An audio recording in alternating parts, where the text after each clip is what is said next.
Hi, friends. I'm Courtney. I'm a performer, speaker, and a writer. I'm a mama to three crazy boys and a super sweet dog. I decided 12 years ago that I needed to create a business that worked for me instead of me working for it. I'm a multi passionate entrepreneur who may be considered a serial entrepreneur by some. But then I realized that all of my businesses focused on connection, community, and creating an incredible experience. I cannot wait to share with you how to make small but mighty changes in your life to affect your overall well being and create a life and business you want to get up in the morning for. That's right, my friends. I am the Renaissance Mama. Hi friends, it's me, Courtney, the Renaissance Mama, and I want to thank you so much for taking the time to check out my show. If it's your first time here, well then welcome, my friend. You are in good company. The Renaissance Mama is all about parenting, running my business, and wearing the very many hats I do, calling myself the Renaissance Mama. So I don't know if any of you guys know, but I am slowly creeping up to my 100th episode.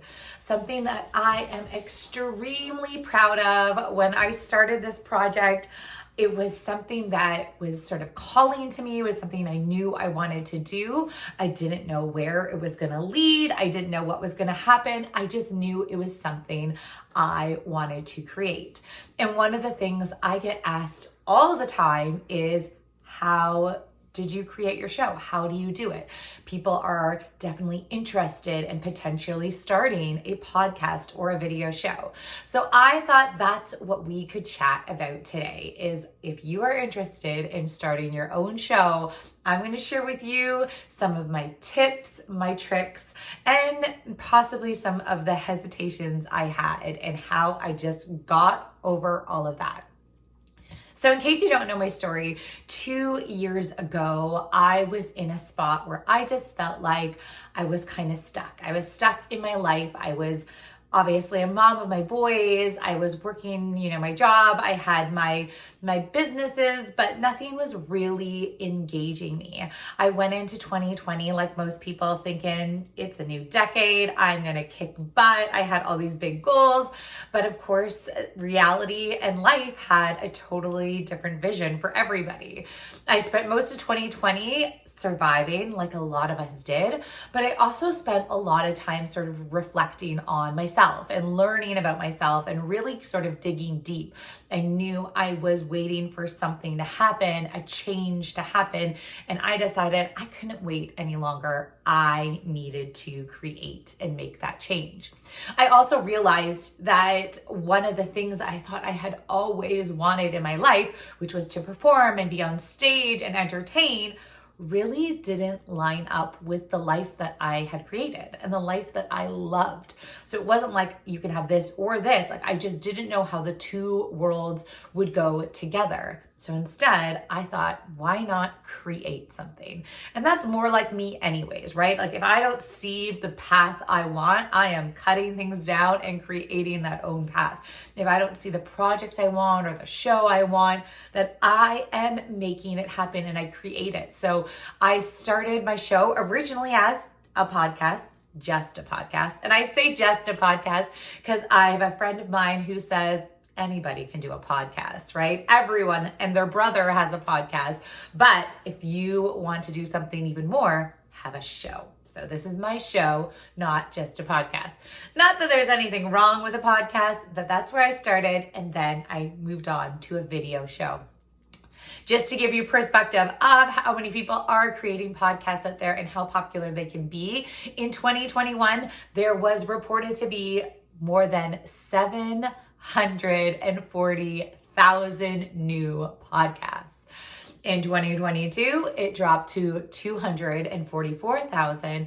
And in 2023, it dropped again to 222,000 podcasts, new podcasts. There's still tons out there that are there and kicking and amazing, but these are new. So these are people that are like, hey, this is something I want to do, and take the risk and do it. So that's what I thought would be a really great topic today, about just how do you put yourself out there? Why are you starting a podcast or a show? It's going to kind of work for both. I'm hoping to get into some specific details because I feel like that's something that people always get a little bit worried about. But I hope you enjoy it, and let's hop into the show. Okay, so the first thing you need to do when you want to create a show, I believe you need to decide who it is that you want to speak to. Now, I know some people are going to tell you the opposite. They're going to say, no, you need to decide what you want to say and what your show is all about and what your voice is. And here is why I believe the opposite. So if you think about it, even if you decided you wanted to do a show about true crime, if your audience is women in their 40s, or men in their 20s, I think they would like to be spoken to very, very differently. I think women in their 40s might want different details about true crime, right? Whereas men in their 20s might want something else very different. So you can see how knowing your audience is so key when you're deciding to create a show. The other thing is sometimes people are like, well, I'm just going to do it general, people who like true crimes. That's my audience. And that's where we get, when we're too general, our shows probably won't grow as much, right? They're not really connecting with anyone. They're not being that specific. Once again, I go back to those examples, the women in her 40s and the man in his 20s, they want totally different things. So even though they love true crime, just kind of blanket statement out there talking about true crime or a story, you're probably not going to make that really close connection.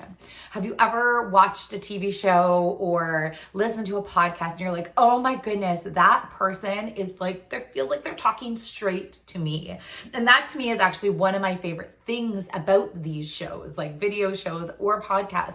Like, it feels like you are connecting with somebody one-on-one. It feels like you're having a private conversation. Maybe you're in their earbuds, you're telling them a story, you're talking to them, you are connecting to them. So if you are trying to talk to someone and it's very general, that connection is going to be harder to create.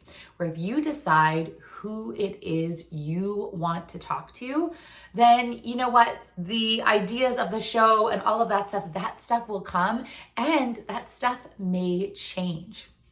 I knew when I first started my show that I wanted to talk to moms. I wanted to talk to moms, busy moms. I used to run a company where we had these mommy baby programs, and my very favorite part of every class was the very beginning, where we sat down and I usually told a story. You know me, I'm a storyteller. I like to entertain, and I would tell the group a story about whatever. It didn't have to be anything important. It could have been my morning, or I heard a funny thing about this, or someone said this, or my kid did that, or my husband did this. Whatever it was, that story was usually what started the conversation. That story usually started the connection between all these different women. So I knew I want to chat with moms. I want to chat with busy moms because that's definitely who I relate to most. And then I also had this idea that I really wanted to chat with moms who were potentially looking for something more. And that could have been something more in anything. Like, they wanted to change, whether they wanted to change in their career, whether they wanted to start their business, maybe they wanted to grow their business, maybe they wanted to make a change within themselves. But I knew I really wanted to talk to that mom. That was going to be my ideal audience because it was where I was a few years ago.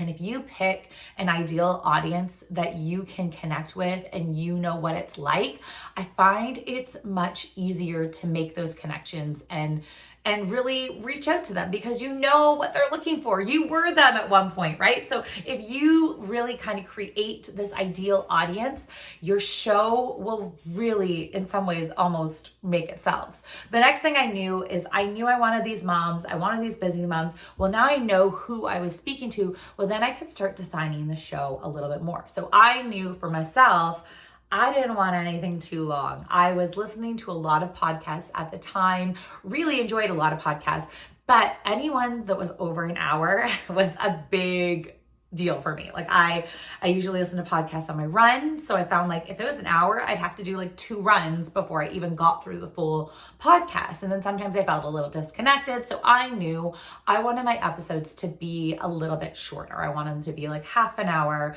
35 minutes. Sometimes with my guests, I get chatting, I know, but I knew I wanted to have that like short time frame because my vision was these busy moms putting in their earbuds or putting on the show and then, doing it in between the daily things. It wasn't a show that people sat down and put all their focus into because that's not who I was talking to. It was a show that it fit into their day and it made them laugh and it made them feel good. So once you know who it is that you want to speak to in your show, now you have to figure out what it is you want to talk about.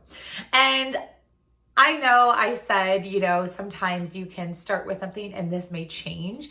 And I truly believe that. I find sometimes when people are looking to create a show, first of all, they wonder if they are going to have enough to say. Like, what if I run out of ideas? What if I don't know what else to do?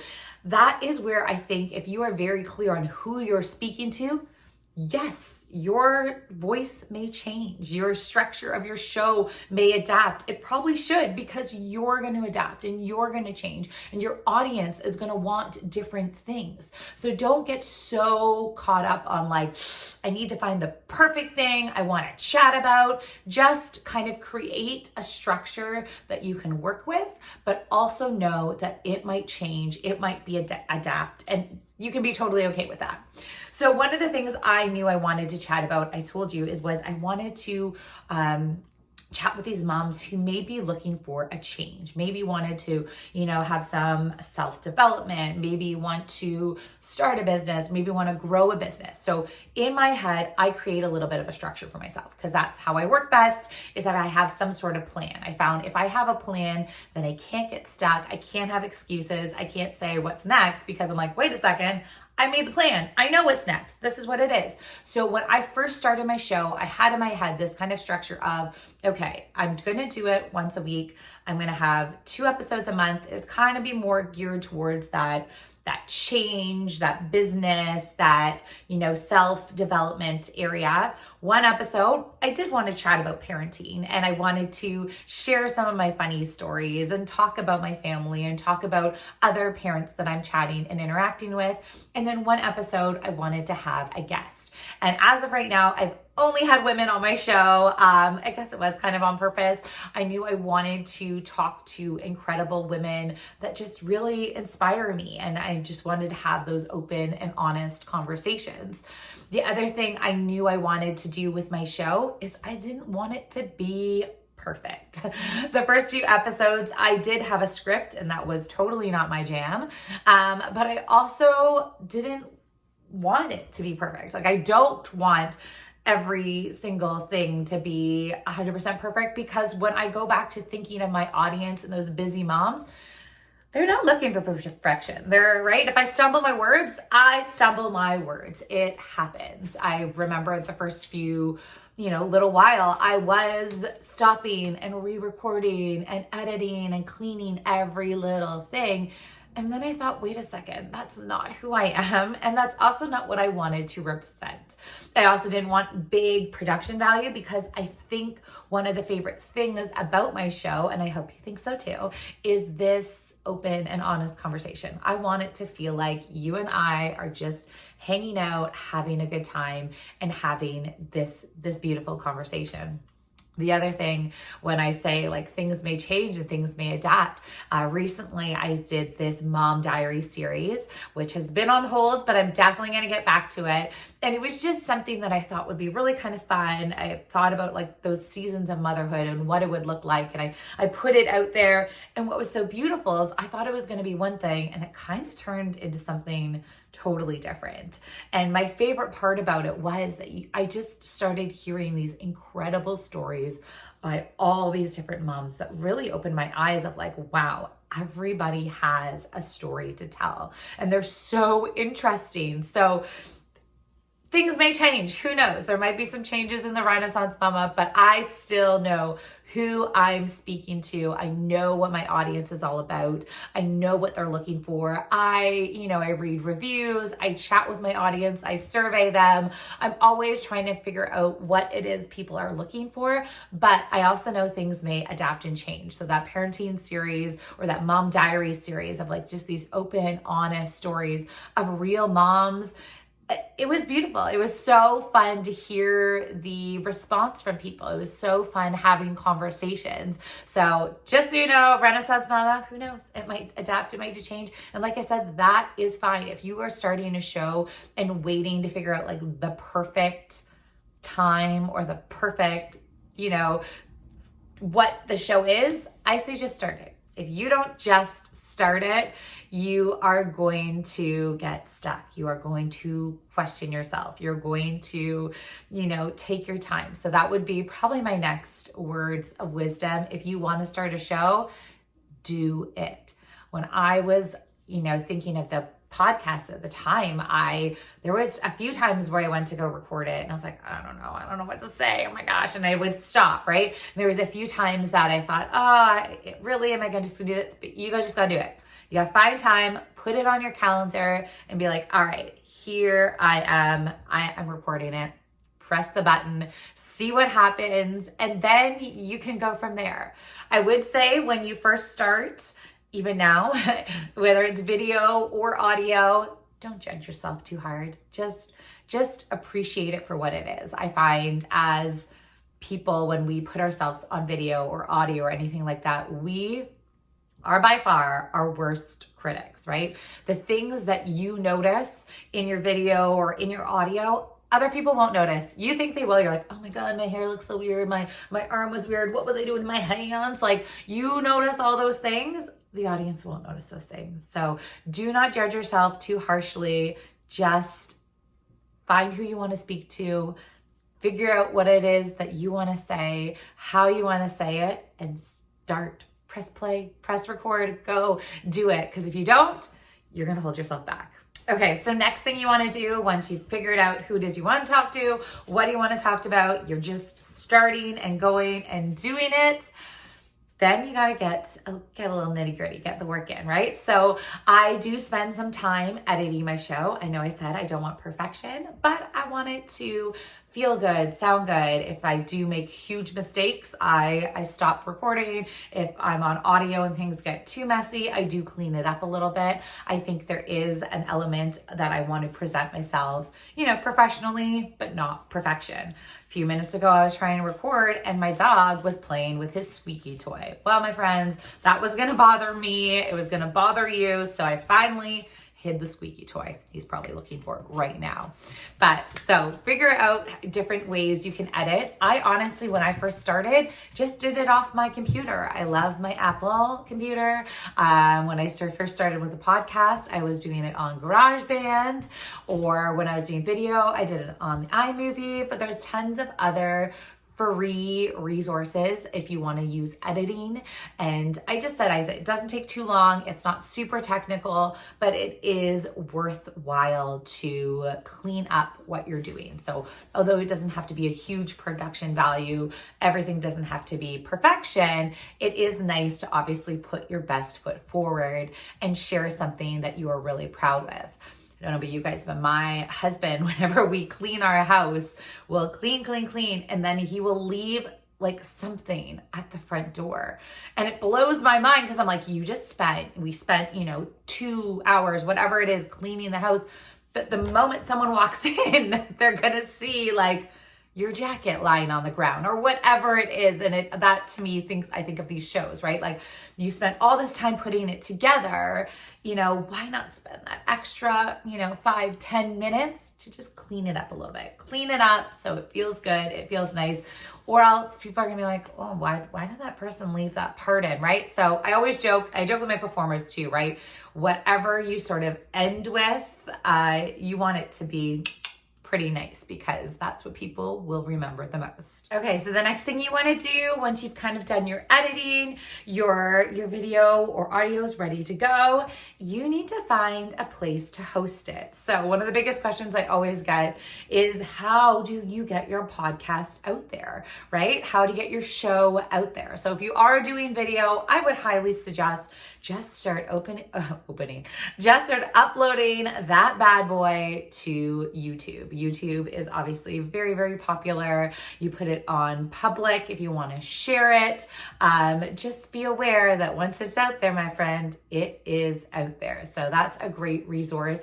It does take a while to build. Do not be surprised if the first few times you put your show out there, you don't get as many views as you want. But once again, you got to remember why you're doing it, what this is for, what it's all about. If you're looking more the audio format, so I do have a podcast hosting website. There's a whole bunch. You can Google them. The one I use is Buzzsprout, but there's other Podbean. There's a whole bunch of them. Google them. A lot of them have free trials or different options. So you could potentially host, X amount of hours per month you get for free. Some of them, they will keep all of your podcasts on file. Some of them, there's a limit, so then they disappear after that. But what's lovely about these podcast hosting sites, so similar to when you host your website, they do a lot of the work for you. So they are in contact with all the Apple and the Spotify and everything like that. So every time you update it with them, they update it with all those places. So your podcast will start getting out there. It will be out there for other people to listen to. And then I also have my own website because I think that's where you are going to make those real connections, right? Sometimes putting your show or your podcast out there, whether it be on a hosting site or on YouTube, you don't really get to connect with those people as much. Where if I say, come back to my website, come back to me. Once again, I always feel like your website is your business card. So that's where you get to really chat with people and connect with them, potentially sell to them, potentially grow who you are, what your story is, what your brand's all about. So I do have my website as well that I'm always come join me, because that's where I find you can make those real connections happen. Okay, your next step, and to be honest, this was the hardest one, was you need to share your podcast or your show. And it's funny because I do feel like I'm probably an extrovert. I do feel like I love to perform. I love to entertain. I can stand up in a crowd and, chat or do whatever. Probably in almost any scenario, I feel kind of comfortable doing that. But when I recorded my first episode, first of all, like I said, I had gone back and forth. I was nervous. I put it all together and it was done. That was fine. That was the easy part. When I shared it with the world, it was weird. I felt so vulnerable. It was just a very different sensation. I think because it was something that I was being open with, being honest with, sharing stories with people, telling, what I thought the show was going to be about, and really just being vulnerable, right? It was new for me. It was very interesting. So when I first started sharing it, I just posted it on my Facebook. I put it out there, but it honestly felt so strange. It felt like I was naked to the world. It felt so different. But the response was incredible. I had people right off the bat just telling me, oh my gosh, they loved it and this and that. And it was a very, very cool feeling. But I would say that was it was a totally different experience than I had expected. I guess I hadn't really thought about it, but sharing it is very important. And then continuing to share it. I find sometimes I probably could spend more time sharing this show. And one of the best things about having a podcast or a video show, it makes this content live longer. So if your purpose of creating a show is to build a business or build your brand or build your reputation, then it is a great resource to have. It was one of the things that fueled me when I first started, is I wanted to create something that could build what was next for me, what was my next step. So it is something that you have to think about when you're creating it, but it also is something that really is motivating. If you know, wait, this is what I want to do, this is why I'm going to do it, it makes your content live so much longer, right? So instead of spending so long making reels that are gonna last for a day and X amount of people see, you could create this content that can continue and be shared and shared again. There's still times when I'm chatting with people and I'm like, oh yeah, I did an episode about that. And they're like, episode for what? And then I'm like, oh my God, my show. And then I send them the link, right? And then you start these conversations all over again.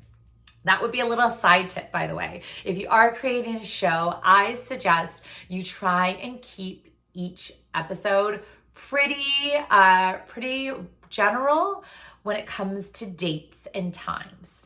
And why this is important is, once again, then that content can live on. It can continue, right? If I had a show and I was like, today is this day at this time and this happened, then it's not going to be as exciting when someone listens to it like a year later or 3 years later or 6 months later. So keeping shows pretty general to like the idea of the show or the concept or the message of the show, rather than the specifics of the day and the time of year and all of that, right? So that's just a little side tip. I hope you use that one. Next step, after you shared your show, I was going to say this is the hardest, but I kind of said that one was the hardest, so I can't say it again, is you have to be consistent. So when you are thinking about, who am I speaking to? What is the show going to be about? You also have to be really, really realistic of like what you can commit to. I knew from the beginning, at the time, I was committing to once a week, right? Yes, there's times where I can batch content and I have a bunch of things ready to go and I'm like, yeah, I'm good. But there's also times where I'm like, oh my God, my show needs to come out this week and, my guest just bailed, or my kids are sick, or I'm sick, or I'm on vacation, or technology doesn't work. There was a point where the internet in my house was so bad, I was going to my friend's house multiple times a week to upload because I had said I was going to do this every week, right? So consistency is so important when you create a show, audio, video, whatever, consistency, because you want your audience to get used to it. You want your audience to know, hey, a show is going to come once a week on this day. Hey, I can't wait until it comes, right? If you do it once every month or once every 4 or 5, I don't know. If you do not on consistency, people can't get excited. People can't get used to it. People can't put it into your routine. So you have to decide what you can handle. I would also say though, don't let the commitment and consistency scare you. I had this beautiful person who was on the Femme Network, created this show, so incredible. And then life happened. There's a lot of stuff going on. There was an emergency with her family. So she just said, I can't do it. I'm out. And it's like, oh, but you are so good. You have so much to say. We love your voice. So instead of just saying, I'm out, like, why don't you decide it'll be once every 2 weeks or even once a month? But whatever you decide, keep it consistent and don't let that commitment scare you, because you can find ways around it. You can try and make time and batch content and figure it out, but definitely keeping consistent with your shows are very important. Now, if you are thinking of doing a show and maybe you're thinking of having a guest. So one of the things I would suggest when you are inviting guests on your show, this is where it comes in handy. You need to know your audience, right? So the first thing you can say when you reach out to people is, hey, this is my show. Here's who I speak to. And if those two things align, well, then that person probably will want to come onto your show. You can create like a 1-page sort of guest information sheet, give them all the information. I will say one of the things I love to do when I have guests on is I give them some tips and tricks about being in front of the camera. I have a new course coming out very soon about that very same thing. I also like to give some starter questions. So I know for me, I'm not a big script person, But I know kind of just chatting on the fly isn't everyone's jam. So I do always give them some starter questions and say, this is where we're kind of going to start. We may go all over the place, but at least it gives people something to kind of hold on to. It gives them that little bit of structure that they like. And some of my people will write full on answers. They will have prepped it all. They will know what they really want to say. They will have key points they want to get back to. And I love that, right? So it's giving people what they need to make them feel comfortable. The other thing I do with my guests is I don't do a lot of prep with them. I find sometimes if you chat off camera for too long or off mic for too long and then you hop on, sometimes it's not as fresh and fun, right? I want to hear those stories for the first times when you guys hear them as well. So that's one of my things, but having guests on my show are so fun to have. The only other thing I would say with guests is you want to let them know what your expectations are, time frames, like just be open, honest, have those conversations. Like say, at the end, I'm going to share the show, right? Don't make promises you can't keep. That never looks good in any kind of business. So just another suggestion, but having guests on my show are one of my favorite parts for sure. Well, my friends, that's kind of it. Those are the ins and outs. If you are considering at all creating a show, whether it be a podcast or a video show, you want to learn more from me, you want to chat about my experience, I'd love to hear from you. You can check out therenaissancemama.com. Find me on Instagram at Courtney Renaissance Mama. But I think podcasts are totally here to stay. I think streaming shows like this one and the Femme Network are also here to stay, right? We have seen through the years people with reality shows with, we're not looking for that polished perfection anymore. We're looking for open, honest conversation. So if you're looking to create a show and you want to learn more, like I said, check me out. And if you want to see some more incredible shows, you know where to go. Check out the Femme Network. Okay, friends, thanks for now. Bye for now, friends.